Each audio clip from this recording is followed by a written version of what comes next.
అదే నాకు అర్థం కాలేదు. నేను కాళీ వెంట పడుతుంటే కాళీ దాని వెంట పడుతున్నాడు. నా ప్రేమను ఎందుకు అర్థం చేసుకోవడం లేదు? దిగులు పడకు, నీ ప్రేమ సక్సెస్ కావాలి. నువ్వు పోసిన ఈ మందు మీద అంతొట్టు పెట్టుకోండి బాబాయ్. మందు మాత్రరా, నీకే హెల్ప్ కావాలన్నా చేస్తాం. హెల్ప్ చేయడం ఓకే, కానీ వర్కౌట్ అవుతుందా? వర్కౌట్ అయ్యే ఐడియా నేను ఇస్తా, కానీ నేను చెప్పినట్టు నువ్వు చేస్తావా? నా కాళీ కోసం నేనేమైనా చేస్తాను. ముందు ఆ డ్రెస్ ఇప్పి. ఎందుకు కొట్టావు? నేను ఇంకా పూర్తిగా చెప్పలేదు. కొన్ని చెప్పేప్పుడు మధ్యలో ఆపకూడదురా బాబు. చూడమ్మా, నువ్వు ఎప్పుడు చూసినా వైజయంతి ఐపీఎస్ లాగా కాకి డ్రెస్ వేసుకుని లాఠీ ఊపుకుంటూ వస్తావు, లేకపోతే మగాళ్ళలాగా డ్రెస్ వేసుకుని వస్తావు. మగాళ్ళలాగా ఉంటే ఏ మగాడు ప్రేమిస్తాడు చెప్పు మరి? అయితే ఏం చేయమంటారు? నువ్వు అప్పుడప్పుడు ఆడదానిలో కనిపించాలి. అంటే ఇలా ఫుల్ పాయింట్ షర్ట్ వేసుకోవడం మానేసి చిన్నపిల్లల డ్రెస్సులు అమ్మి షాప్కి వెళ్ళి అక్కడ షేమ్ పంపించేమని డ్రెస్సులు దొరుకుతాయి.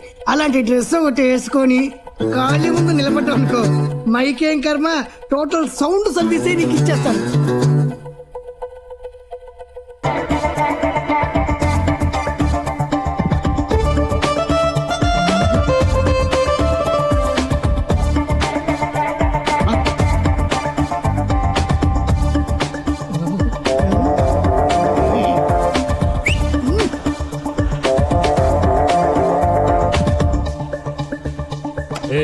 ఏంటి డ్రెస్ ఇలా వేసుకుంటే నీకు నచ్చుతుందని?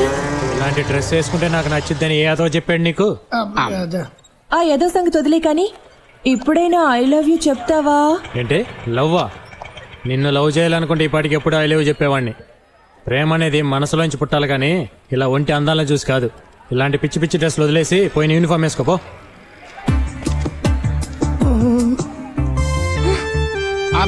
ఇందులో మా తప్పేం లేదమ్మా. అతను అక్కడే చూసేలా డ్రెస్ వేసుకురామంటే నువ్వు ఊరందరూ చూసేలా వేసుకొచ్చావు. ఇప్పుడు నాకే ఎదురా. లవ్ అంటే ఏంటో తెలియని మిమ్మల్ని ఐడియా అడగడం నాది బుద్ధి తక్కువ. అదే తప్పు మాది కదమ్మా, ఆడని తప్పుడుతో ఆడిస్తాడు. ఇంకొకసారి కూర్చుని సూపర్ ఐడియా ఇస్తాడు. ఓకే, ఏం అవసరం లేదు. నాకు యూనిఫామ్ కరెక్ట్ అని ఖాళీ చెప్పాడు. అతన్ని ఎలా కరెక్ట్ చేసుకోవాలో నాకు తెలుసు. బాబాయ్, మన లిక్కర్ ఫ్యాక్టరీ బంద్ అయిపోయినట్టేనా? పిల్లాడు ఆరోగ్యం బానే ఉందిగా? మీ దయవల్ల బానే ఉందమ్మా. ఇదిగోనమ్మా నీ గొలుసు. పిల్లాన్ని జాగ్రత్తగా చూసుకో. అలాగేనండి. ఏమా వడ్డీ వ్యాపారం ఇప్పుడు మొదలు పెట్టావు? అదేం కాదురా, వాళ్ళ అబ్బాయికి ఒంట్లో బాగోలేదని పాప అర్జెంటుగా డబ్బులు కావాల్సి వచ్చి మార్వాడి దగ్గర గొలుసు తాకట్టు పెట్టడానికి వెళ్తుంటే జాలేసింది. వడ్డీ డబ్బులు ఎందుకు దండగని నా దగ్గర ఉంటే ఆ డబ్బులు నేనే ఇచ్చానురా. వద్దంటున్నా బలవంతంగా గొలుసు నా చేతిలో పెట్టి వెళ్ళిపోయింది. వాడేదో ఊరు కాని ఊరు వచ్చి వడ్డీ వ్యాపారం చేసుకుంటుంటే నువ్వేంటి వాడి పట్టుకొడుతున్నావు? వాడేం అమాయకుడు కాదులే. ఉన్న ఉద్యోగం పోయి పాప ఆ జ్యోతి ఏవో ఖర్చులకని వాడి దగ్గర గొలుసు తాకట్టు పెట్టడానికి వెళ్తే రూపాయికి 10 రూపాయల వడ్డీ వసూలు చేసేట. వాడేం బాగుపడతాడు? వాడి చేతులు పడిపోను.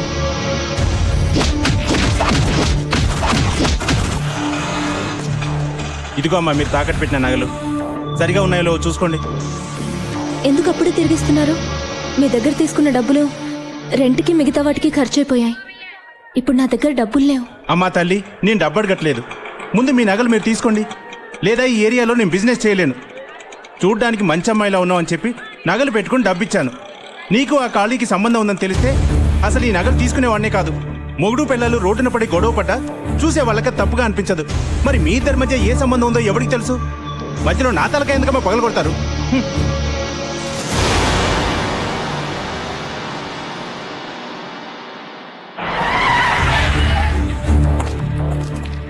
ఖాళీ, నేను ఇన్స్పెక్టర్ గారు తీసుకురమ్మన్నారు. ఎందుకు? నీ మీద కంప్లైంట్ ఇచ్చారు. నా మీద కంప్లైంట్ ఇచ్చే ధైర్యం ఎవరికి ఉంది ఇక్కడ? ఎవరో జ్యోతట, ఆ అమ్మాయి కంప్లైంట్ చేసింది.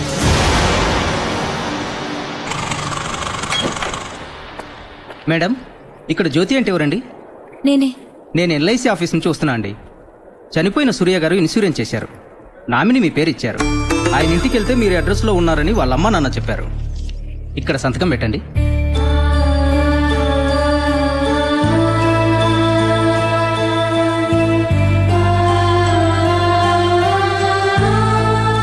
వస్తానండి. ఏమ్మా జ్యోతి, ఏంటమ్మా ఇది?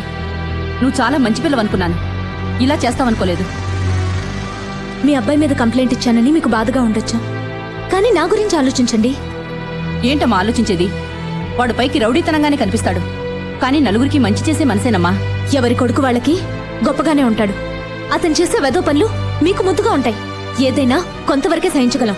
అంత చేయకూడని పనేం చేశాడు? ఆ రోజు నన్ను నేను కాపాడుకోవడం కోసం ఖాళీ మనిషినని చెప్పిన ఒక్క మాట పట్టుకుని ఈ రోజు ఊరంతా నేను తన మనిషినని చెప్తున్నాడు. నా ఉద్యోగం పోగొట్టాడు. మార్వాడి దగ్గరికి వెళ్ళి నాన్న అల్లరి చేశాడు. ఇవన్నీ చేయమని నేను అడిగానా?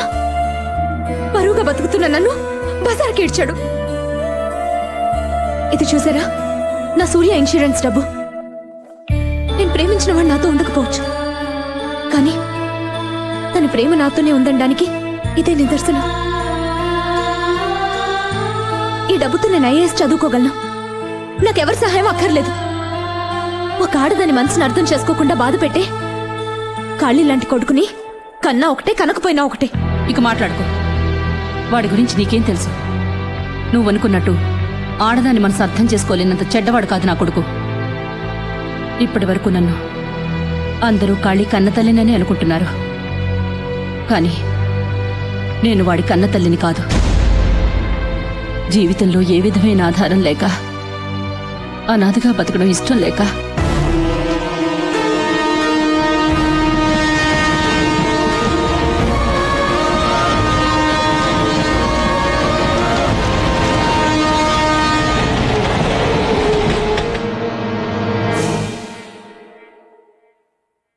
ఈ వయసులో ఆత్మహత్య చేసుకోవాల్సినంత సమస్య మీకేమొచ్చింది? నా కన్న బిడ్డలకి నేను సమస్య అయ్యాను బాబు. నాకు 3 కొడుకులు. వాళ్ళ చిన్నప్పుడే వాళ్ళ నాన్న చనిపోయారు. ఆ తర్వాత వాళ్ళని పెంచడానికి నేను చాలా కష్టాలు పడ్డాను. ఇప్పుడు వాళ్ళు బాగా చదివి పెద్ద ఉద్యోగాలు చేస్తూ భార్య బిడ్డలతో హాయిగా ఉన్నారు. కానీ కన్న తల్లి తిందా లేదా అన్న ఆలోచనే వాళ్ళకి లేకుండా పోయింది బాబు. బతికుండగానే కన్న తల్లికి ఇంత ముద్దు పెట్టలేని వాళ్ళు నేను చచ్చిన తర్వాత మున్సిపాలిటీ వాళ్ళకి ఫోన్ చేసి నన్ను అనాథ శవల్లా బయటకి ఈడ్పించేస్తారని భయపడ్డాను. తెలిసిన వాళ్ళ మధ్యలో ఒక అనాథ శవల్లా వెళ్లిపోయే బదులు ఎవ్వరికీ తెలియకుండా ఇలా గుట్టుగా చచ్చిపోవాలని నిర్ణయించుకున్నాను. ఎందుకయ్యా నన్ను కాపాడావు? కన్న బిడ్డలు మిమ్మల్ని చూడలేదని మీరు బాధపడుతున్నారు. నన్ను కన్న వాళ్ళనే నేను చూడలేదని నేను బాధపడుతున్నాను. మీరు నాకు అమ్మగా ఉండొచ్చుగా. పిల్లల్ని దత్తత తీసుకునే తల్లులుంటారు, కానీ తల్లుల్ని దత్తత తీసుకునే కొడుకులు ఎక్కడా ఉండరు. ఈ అమ్మను దత్తత తీసుకున్న కొడుకమ్మా కాళీ. అలాంటి బిడ్డ గురించి తప్పుగా మాట్లాడుకో, తప్పుగా అర్థం చేసుకోకు.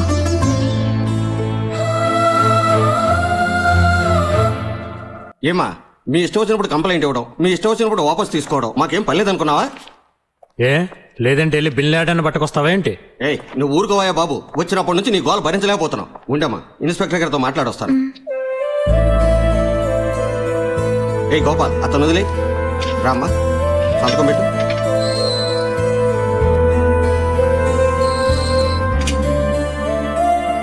మీ అమ్మగారు చెప్పారు, అందుకే కంప్లైంట్ విత్డ్రా చేసుకున్నాను. నువ్వు కేసు వాపస్ తీసుకున్నా తీసుకోపోయినా నేను పెట్టే టార్చర్ దెబ్బ వాళ్ళు తట్టుకోలేక సాయంత్రానికి వాళ్ళే నన్ను పోరా బాబు అంటారు. నువ్వు అనవసరంగా ఎక్కడి నుంచో టైం వేస్ట్ చేసుకోకుండా వెళ్ళి చదువుకోపో. హెడ్ వస్తా. మళ్ళీ రావద్దయ్యా బాబు, నువ్వు వస్తే మేము తట్టుకోలేము. అమ్మా మీరు ఒకసారి సార్ని కలిసి ఓ మాట చెప్పాలండి.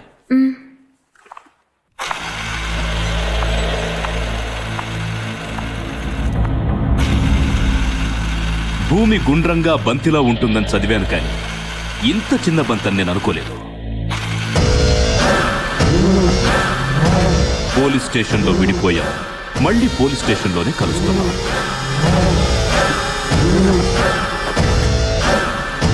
ఒక నెల 2 నెలలు కాదు, 6 నెలలు సస్పెండ్ అయ్యాను. నాకు సెల్యూట్ చేసే వాళ్ళందరికీ ఇప్పుడు నేను సెల్యూట్ చేస్తున్నాను. సెల్యూట్ చేసిన ప్రతిసారి ఎవరు గుర్తుకొస్తారో తెలుసా? నువ్వు. తప్పు చేయకుండా శిక్ష అనుభవించాను. అనుభవించిన శిక్షకి తప్పు చేయాలి కదా, అప్పుడు తప్పించుకున్నావు. ఇప్పుడు నీ వల్ల కాదు. భయపడుతున్నావా? నువ్వు ఒప్పుకోకుండా నేను నిన్ను ముట్టుకోను, కానీ నువ్వు ఒప్పుకునేంత వరకు నిన్ను వదలను. వెళ్ళు.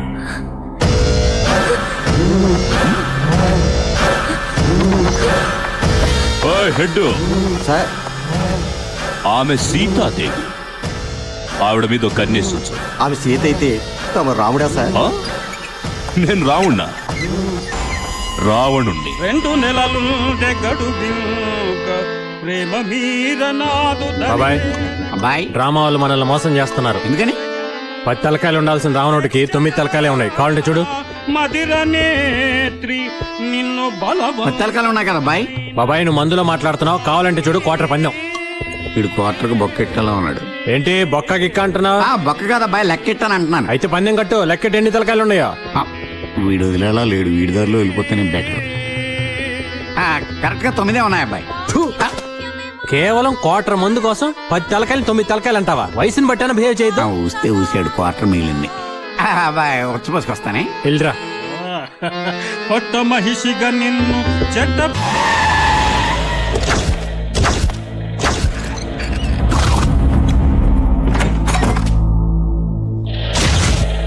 అనుకున్నాను ఇలా ఏదో పెద్ద తెలివిగా బిహేవ్ చేసి పప్పులో కాలేస్తావని. ఇక్కడి నుంచి తప్పించుకొని ఎక్కడికైనా వెళ్ళగలవు, కానీ ఐఏఎస్ రాయడానికి ఇక్కడికే రావాలి. అది నాకు తెలియకుండా అస్సలు రాయలేవు, కానీ నువ్వు రాయకుండా ఉండలేవు. అది నీకెంత ఇంపార్టెంటో నాకు తెలుసు. ఎగ్జామ్ ముందు రోజు వరకు నీకు టైం ఇస్తున్నాను. మళ్ళీ చెప్తున్నాను, నువ్వు ఒప్పుకోకుండా నేను నిన్ను ముట్టుకోను, కానీ నువ్వు ఒప్పుకునేంత వరకు నేను వదలను.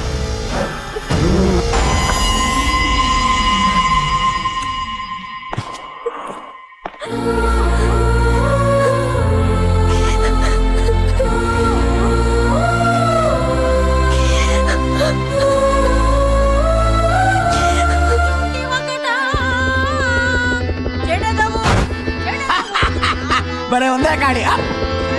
ఏడి కాడి?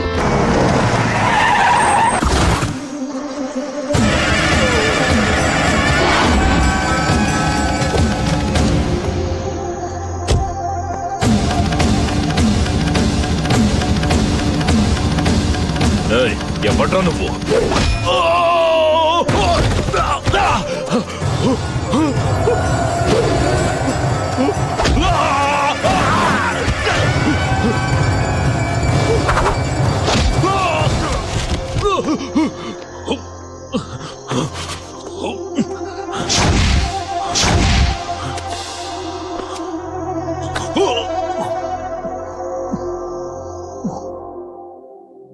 సిటీలో ఉన్న ఆంజనేయులందరినీ తీసుకొచ్చాం సార్.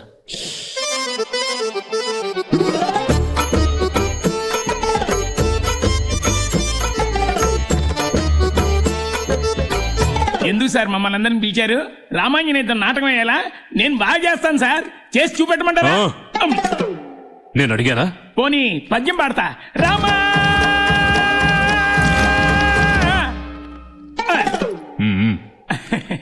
మరి ఏం చేయాలో మీరే చెప్పండి సార్. సార్ కొట్టాలా? భలేవారు సార్, మీరు చెప్పారని మిమ్మల్ని కొడితే ఆ తర్వాత పోలీసులు కొట్టారని నా మీద కేసు పెట్టి బొక్కలో తోస్తారు సార్. చెప్పించి కొట్టు.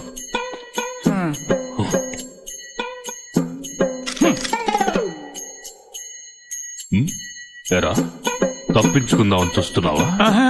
అస్సలు తగలకుండా సార్ నాటకాల్లో ఇలాగే కొడతారు సార్, వెనక నుంచి సౌండ్ ఇస్తారు సార్.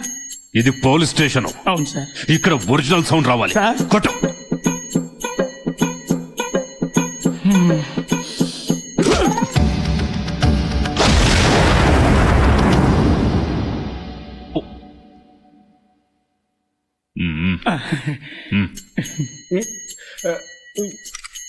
కొట్రా. ఓరి దుష్టుడా, మూర్ఖుడా, రాజుకొని నా దెబ్బ. ఎందుకు తిడుతున్నావు? సార్ నేను బాగా ఎమోషన్ అయితే తిడితే కానీ కొట్టలేను సార్. సరే కానీ తిట్టు. ఓరి దుష్టరావణ, సీతమ్మ తల్లి మీద చేయడానికి నీకెంత ధైర్యం?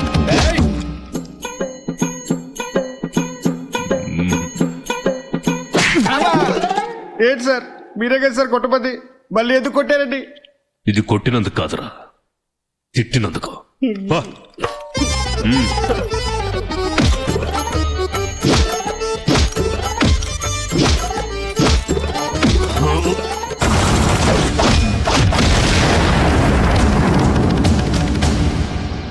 మీరెవరూ కొట్టలేదు. కొట్టలేదురా. కొట్టలేదా? ఇప్పుడే కదా సార్ మేమంతా క్యూ కట్టి కొట్టాం. కొట్టారు, కానీ కొట్టింది మీరు కాదు. ఇదేంటి తిన్న దెబ్బలకు స్క్రూ గాని లూజ్ అయిందా? వాడిని వదలను, పట్టుకుంటాను. ఆడిని జన్మలో కనిపెట్టలేడు. ఎలా చెప్పగలవు? హనుమంతుడి వేషంలో కొట్టింది కాళీయే. ఆ అమ్మాయి నీడు బాగా టార్చర్ చేస్తుంటే నేనే కాళీతో చెప్పి ఇరికించా. లేదు సార్, ఇంకా రాలేదు. షాపింగ్ తీయలేదు సార్. సార్ ఇక్కడ కొత్తగా ఇంపోర్టెడ్ యాంప్లిఫైర్ అమ్మాయి షాప్ పెట్టారంటే ఎక్కడది? Okay boy. అలా సీదా సెకండ్ ఫ్లోర్కి వెళ్ళండి. రైట్ సైడ్ చూస్తే అక్కడే ఉంటుంది. తెరిచుంటారా? తెరిచారు. సరే.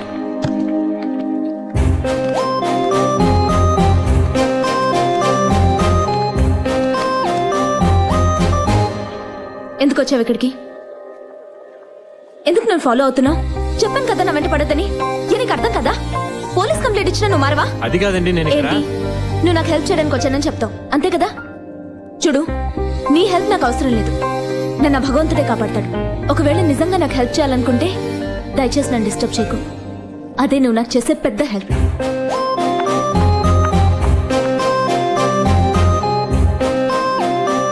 ఏంటన్నా ఎందుకలా అమ్మాయి అనవసరంగా తిరుగుతుంది? మనం కనిపిస్తే తిట్టకుండా ముద్ద పెట్టుకుంటుంది. పద మన పని చూసుకుందాం.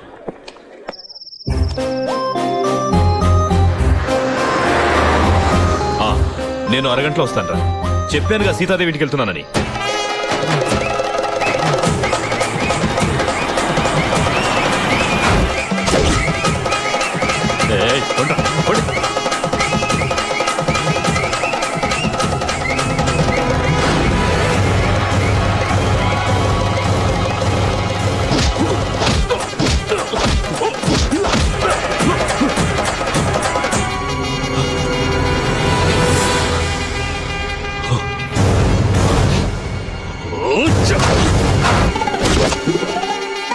ఈ చుట్టుపక్కల ఏరియాలో గల్లీ గల్లీ వెతికి వీళ్ళందరినీ నేనే పట్టుకున్నాను సార్. వీళ్ళు కాదు. లేదన్నా, నీ గురించి నీకు తెలీదు. నువ్వు చాలా గ్రేట్. నేను పోకిరి సినిమాలో మహేష్ బాబునా ఏంటి? అన్నా అవు వాడు చూసావా? మన ఏరియాకి వచ్చి బిల్డప్ ఇస్తున్నాడు. నువ్వు ఒక 5 నిమిషాలు అక్కడ కూర్చో. వద్దులేరా. నువ్వెవరు? కాలికి లెఫ్ట్, రైట్, టాప్, బాటం. తప్పదా? తప్పదు. ఓకే.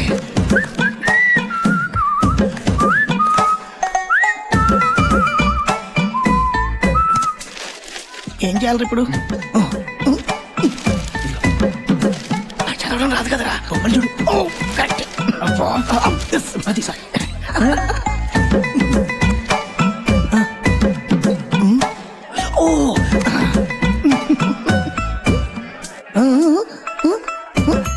కాలా ఒకటి నాకు కూడా టీ. హార్లిక్స్ స్ట్రాంగ్ అన్నకి. నాకు హార్లిక్సా?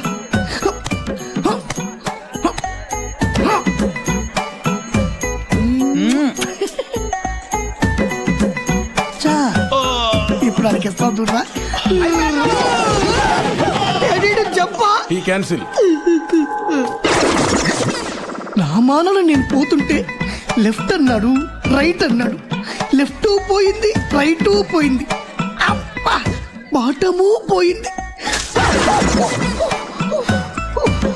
నువ్వు టీ కొట్టేవారా? సూపర్.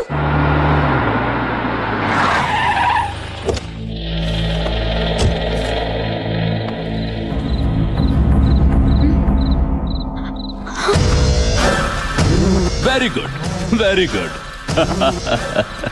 రేపు ఎగ్జామ్ కోసం బాగా ప్రిపేర్ అవుతున్నావా? Very good.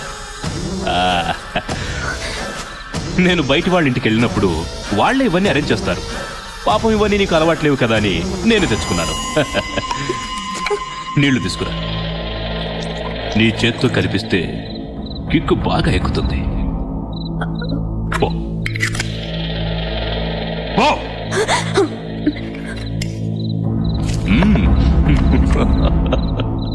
ఇంత తొందరగా నువ్వు